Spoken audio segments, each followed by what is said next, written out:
लेकिन पिछले 20 साल में मैंने ये कभी नहीं देखा कि भारतीय अर्थव्यवस्था इतने बड़े संकट की शिकार हो।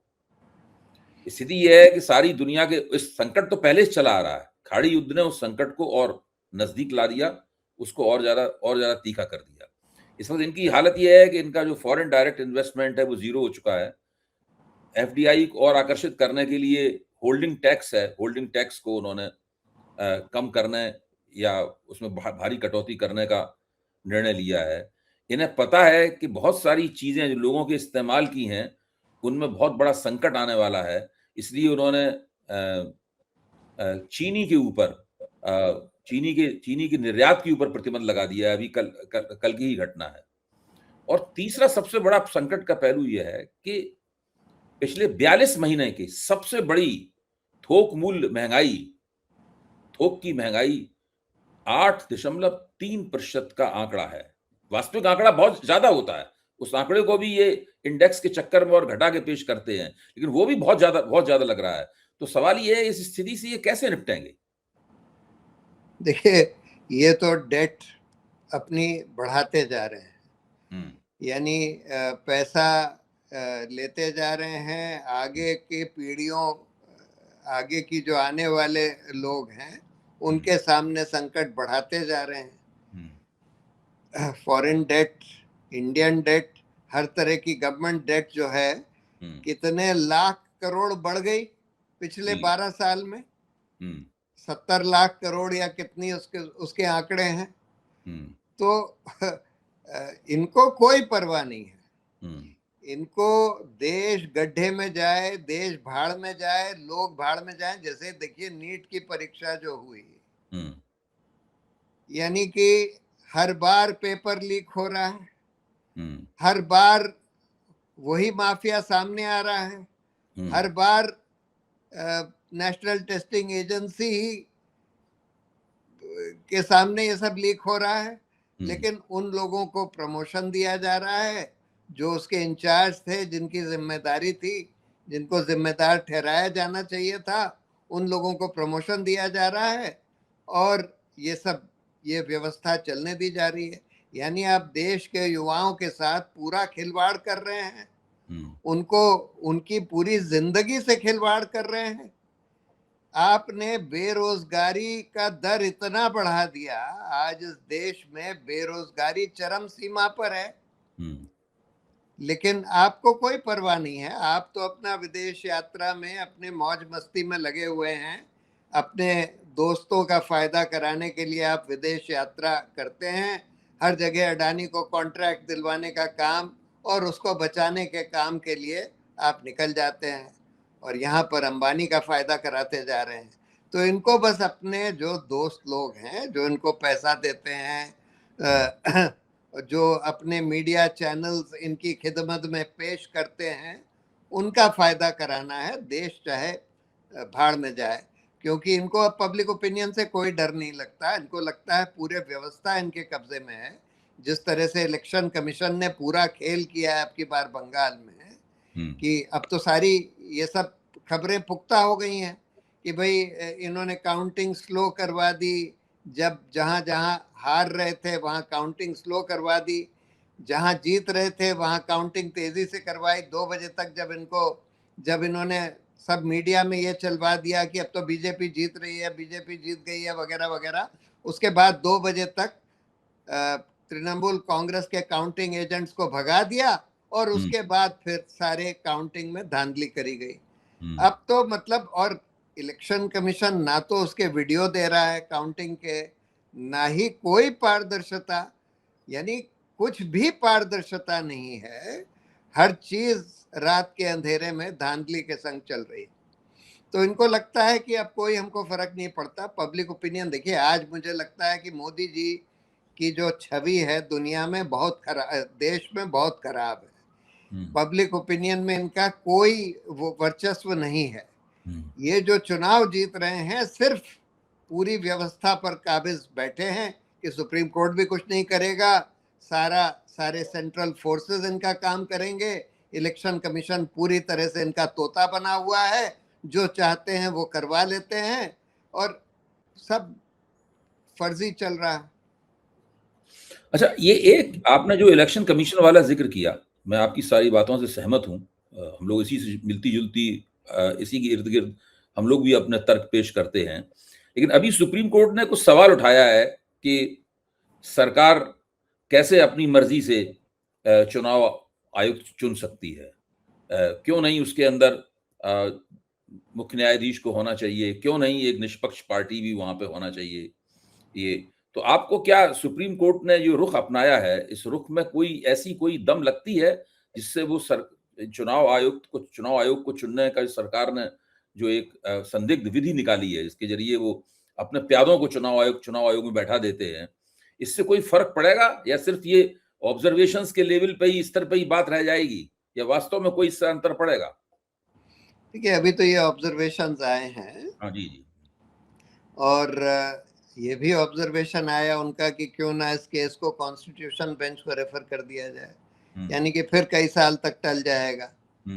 अभी तो ऑलरेडी 2-2.5 साल टल गया है। जनवरी 2024 में ये पिटिशंस फाइल हुई थी जी। अब उनकी सुनवाई शुरू हुई है। दूसरी बात यह है कि अगर मान लीजिए ये इस कानून को रद्द भी कर देते हैं तो रियल टेस्ट तब आएगा। देखिए, कानून ये कहता है कि अगर कानून रद्द हो जाता है तो उस कानून के तहत जो कुछ हुआ हो वो सब भी रद्द हो जाएगा। यानी कि ज्ञानेश कुमार वगैरह का अपॉइंटमेंट जो हुआ है ये भी रद्द हो जाएगा। कानून ये कहता है। तो क्या ये रिट्रोस्पेक्टिवली हो सकता है क्या? नहीं, तो कानून ही कहता है कि जो भी काम उस अवैध कानून के तहत हुआ वो सब रद्द हो जाता है ऑटोमेटिकली, अनलेस कि सुप्रीम कोर्ट उसको सेव करे। तो मेन टेस्ट इसमें कोर्ट का तब आएगा कि क्या ये लोग फॉलो थ्रू करते हैं कि नहीं। देखिए, इस कानून को तो रद्द कर सकते हैं, शायद कर भी देंगे, लेकिन उसको फॉलो थ्रू करते हैं कि नहीं, ये बड़ा सवाल है। यानी कि उसके कॉन्सिक्वेंसेस जो हैं कि उसके तहत जिन लोगों का अपॉइंटमेंट हुआ वो भी रद्द हो जाएगा, ये करते हैं कि नहीं, ये रियल क्वेश्चन है। और दूसरा क्वेश्चन ये है कि ये कानून रद्द भी कर दिया, वो दूसरा कानून ले आएंगे, उसमें स्पीकर और वाइस प्रेसिडेंट को डाल देंगे। या मान लीजिए प्राइम मिनिस्टर, एलओपी और चीफ जस्टिस और स्पीकर और वाइस प्रेसिडेंट, फिर से उनकी मेजॉरिटी हो गई। स्पीकर और वाइस प्रेसिडेंट तो उन्हीं के आदमी हैं। तो इसलिए मेन टेस्ट ये होगा कि वेदर सुप्रीम कोर्ट नंबर 1 कानून अगर रद्द करती है तो उसके बाद इनके अपॉइंटमेंट रद्द करती है कि नहीं, और दूसरा कि ऐसा आदेश देती है कि नहीं जिससे सिर्फ उनके मंत्री ही नहीं, मतलब लॉ ये है कि डोमिनेंट पावर सरकार के हाथ में नहीं होनी चाहिए अपॉइंटमेंट्स की। तो एक तो डोमिनेंट पावर हो गई कि सीधे उनके मंत्री हैं, और दूसरी डोमिनेंट पावर दूसरी तरह से हो गई कि उनके डायरेक्ट अपॉइंटीज हैं। चाहे आप गवर्नर को बना दीजिए उसमें, चाहे वाइस प्रेसिडेंट को बना दीजिए, चाहे स्पीकर को बना दीजिए, तो उनके डायरेक्ट अपॉइंटीज हैं सरकार के। तो इसलिए उन पर भी अगर प्रतिबंध लगता है तब जाकर कुछ इफेक्टिव राहत मिलेगी। इसकी क्या संभावना है? आपकी निगाह में तो कानून के पंडित हैं और प्रैक्टिशनर भी हैं, आपकी निगाह में क्या इसकी कोई संभावना है? क्योंकि ये भारत में लोकतंत्र वास्तव में रहेगा कि नहीं रहेगा, सीधे सीधे उससे जुड़ा हुआ सवाल है। नहीं, बिल्कुल आप ठीक कह रहे हैं। अगर चुनाव आयोग इस तरह से काम करता रहा जैसे अभी काम कर रहा है, फिर तो लोकतंत्र का कोई मतलब ही नहीं रह जाता। किसी भी तरह की कोई पारदर्शिता नहीं है। हर तरह की धांधली हो रही है, अपने ही रूल्स को हर तरह से उल्लंघन कर रहे हैं। तो इसलिए ये बहुत अहम मुद्दा है, लेकिन कोर्ट उस हद तक जाएगा कि नहीं जाएगा ये मैं नहीं कह सकता, मुश्किल लगता है मुझे। अच्छा, अब हम लोग इस चर्चा के आखिरी दौर में पहुंच रहे हैं। एक जिज्ञासा मेरे मन में है, आपको ये लगेगा कि मैं कुछ अजीब सा सवाल पूछ रहा हूं और कॉन्स्पिरेसी थियरी सी बनाने की कोशिश कर रहा हूं, लेकिन मैं इसको आपके सामने रखना जरूरी समझता हूं। देखिए, अभी जब मोदी सरकार एक बहुत ही कमजोर दौर से गुजर रही है, अर्थव्यवस्था में उसकी जो बदइंतजामी है वो खाड़ी युद्ध के कारण उसके पूरी तरीके से गले पड़ गई है। उसके ऊपर एक आरोप है कि एसआईआर के जरिए तमाम तरह की बेईमानियां करके उसने बंगाल का चुनाव जीता, और ये एक बहुत बड़ा विवाद है। चुनाव जरूर जीत लिया है, लेकिन विपक्ष भी वोट चोरी के सवाल पर, जो पहले एक नहीं हो रहा था, क्षेत्रीय ताकतें एक होने के लिए तैयार नहीं थी, लेकिन अब चुनाव में हार गई हैं, तो अब वो वोट चोरी के मुद्दे के इर्द गिर्द वो एक होने की तैयारी कर रही हैं, और ये मोदी सरकार के लिए एक संभावित खतरा इसमें बनता है उसके अंदर। ऐसी स्थिति में अचानक हम देखते हैं कि एक बरसों पुराना मुकदमा है भोजशाला वाला, उसका फैसला आ जाता है। अच्छा, अब वो फैसला आ जाता है, अब चारों तरफ मीडिया का आक्रमण उसी के ऊपर इर्द गिर्द होने लगता है। तमाम फिर मुस्लिम प्रवक्ता, हिंदू प्रवक्ता, सब वो बैठे हुए हैं टीवी पे, जो खिड़कियां बनाई जाती हैं उनके अंदर, और फिर से एक एक एक पूरा, और तमाम राष्ट्रीय स्वयंसेवक संघ और विश्व हिंदू परिषद के हिंदूवादी त्रिपुंड लगाए हुए, और वो पीला वस्त्र पहने हुए फिर से पुराने राम जन्मभूमि आंदोलन के मोड में दिखाई पड़ते हैं। मैं ये नहीं कह रहा हूं कोई वैसा आंदोलन शुरू हो जाएगा, लेकिन इस प्रकार का फैसला जो इस मौके पर आया है, उसमें इस बात का पूरा अंदेशा है कि वो मोदी सरकार के खिलाफ जो एक बात बन रही है, उस बात को फिर से डिरेल कर दे, या उसके अंदर कोई एक सांप्रदायिक स्पिन दे दे। कौन सा फैसला आपने बोला? ये भोजशाला वाला, जो धार में जो भोजशाला वाला मामला लटका हुआ था, तो वहां पर हाईकोर्ट ने फैसला दे दिया कि वो राजा भोज का बनाया हुआ संस्कृत की पाठशाला है। वो मुसलमानों की, मुसलमान कहते हैं कि 700 साल से हमारा इसके ऊपर कब्जा है, हमें आप नमाज पढ़ते थे। तो वो बहुत इस वक्त तो सब जगह मीडिया में वही दिखाई पड़ता है। आज की घटना है शाम की ये, और ये बहुत पुराना मामला, बहुत दिनों से, न जाने कब से इसके ऊपर चर्चा हो रही थी। उमा भारती जब मुख्यमंत्री थी, तब भी उन्होंने ये मुख्यमंत्री बनने के लिए जो आंदोलन किया था उन्होंने दिग्विजय सिंह के खिलाफ, तब भी उन्होंने ये मसला उठाया था उन्होंने, तब से ये मसला लटका हुआ है। ये एक तरह से मध्य प्रदेश का राम जन्मभूमि आंदोलन है ये। इस तरह के फैसले तो बीच बीच में आते रहते हैं। कभी ज्ञानवापी मॉस्क में खुदाई के आदेश हो जाते हैं, कभी किसी और मॉस्क में हो जाते हैं। सुप्रीम कोर्ट ने इसमें रोक लगाने की जरूर एक कोशिश करी, लेकिन ये सिलसिला रुक नहीं रहा, और हम देख रहे हैं कि हाई कोर्ट वगैरह तो, देखिए सुप्रीम कोर्ट तो काफी हद तक ढह गया है, लेकिन पूरी तरह से नहीं ढहा है। अभी भी वहां पर इंडिपेंडेंट जजेस हैं जो कि सरकार के खिलाफ फैसले देते हैं, दे सकते हैं वगैरह। लेकिन हाई कोर्ट्स की तो हालत और बदतर हो गई है। हाई कोर्ट्स तो और ज्यादा ढह चुके हैं, और इसलिए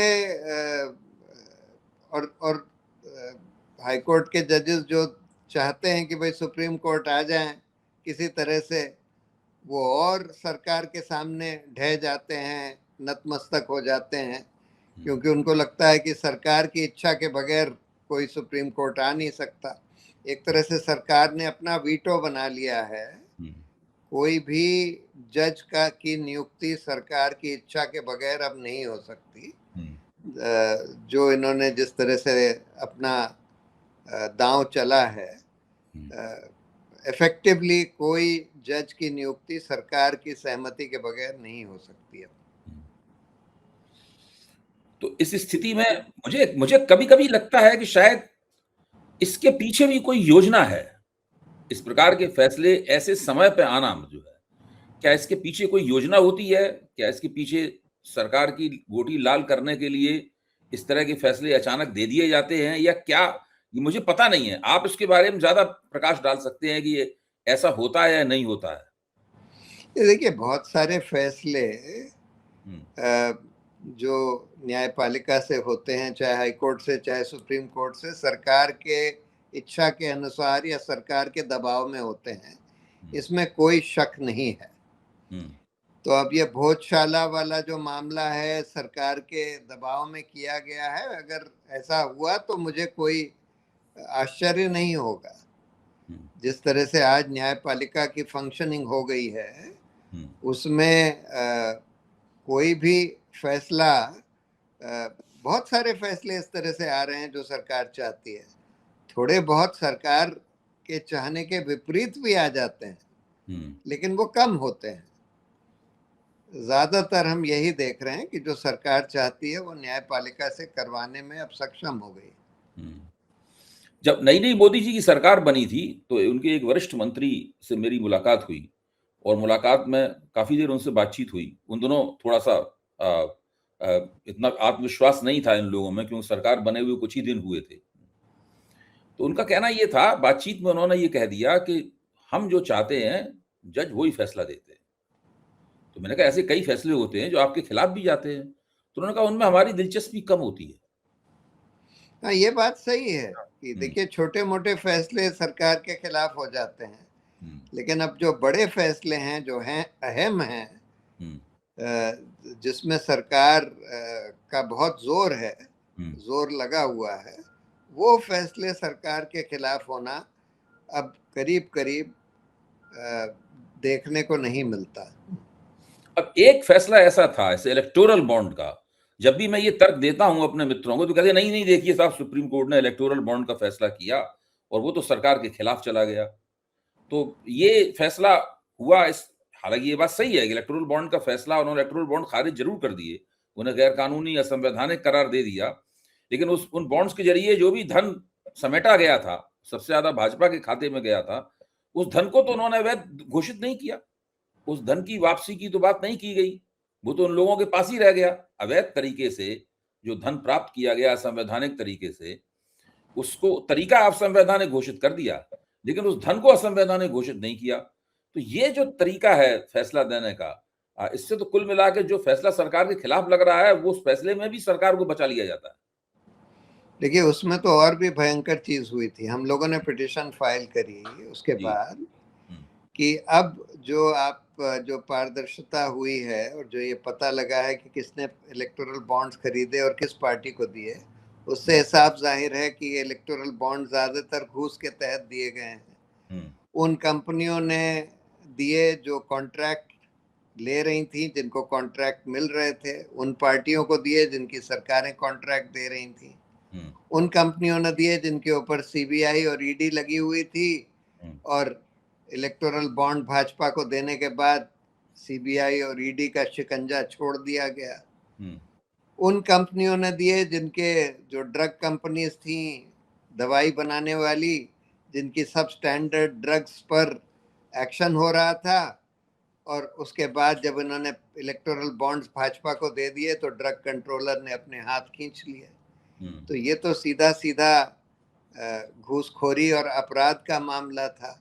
हमने बोला कि इसमें एसआईटी बनाकर जांच करवाइए और इनको दंडित करिए।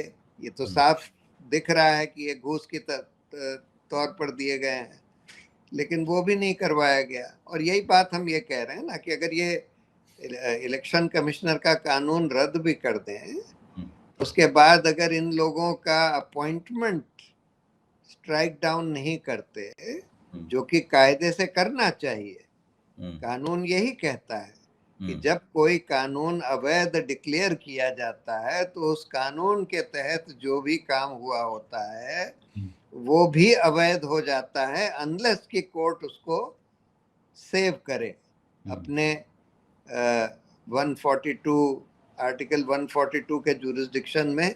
सुप्रीम कोर्ट अवैध काम जो हुए हैं अवैध कानून के तहत उसको सेव कर सकता है। लेकिन यही तो रियल टेस्ट है कि अगर आप सिर्फ कानून को, वो तो फिर से वैसे ही कानून ले आएंगे, उससे कोई बड़ी बात नहीं होएगी। ठीक, बहुत बहुत धन्यवाद प्रशांत जी, आपने अपने कीमती वक्त में से समय निकालकर नई परख के दर्शकों के लिए दिया, और मेरी बात का आपने मान रखा कि आप आए हमारे मंच पर। और मुझे उम्मीद है कि बीच बीच में जब ऐसे संकट के समय आएंगे तो हमें आपकी राय की जरूरत पड़ेगी, तब फिर हम आपसे अनुरोध करेंगे कि आप आएं और नई परख के दर्शकों को संबोधित करें। एक बार फिर बहुत बहुत शुक्रिया। शुक्रिया।